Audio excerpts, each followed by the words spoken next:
The Gen 2 FIA Formula E car was designed to be stronger after certain parts came loose during contact between the Gen 1 machines, says FIA Circuit Championships director Frederick Bertrand. The rear pods that featured on the old cars often came off or were left hanging following collisions, which meant drivers had to pay to get them removed, and that risked ruining their races even if they were innocent in a clash.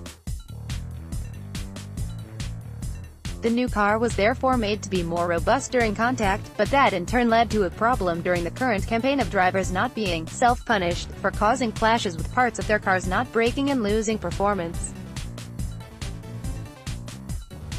A further consequence of those clashes led to drivers and teams questioning the consistencies of penalties handed out for causing contact, a problem the FIA moved to clarify ahead of the recent race in Rome, as revealed by Autosport.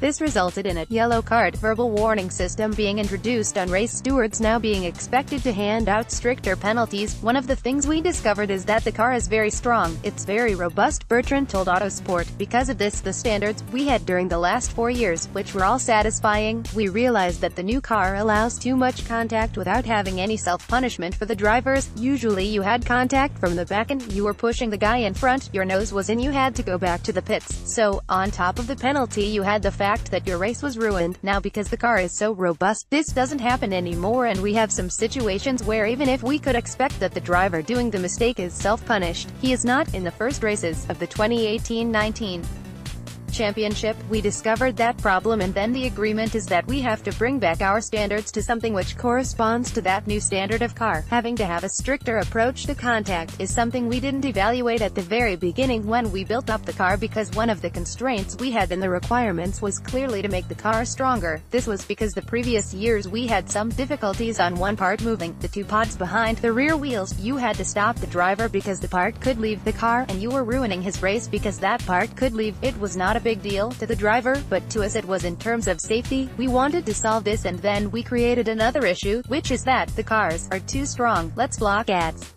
Why?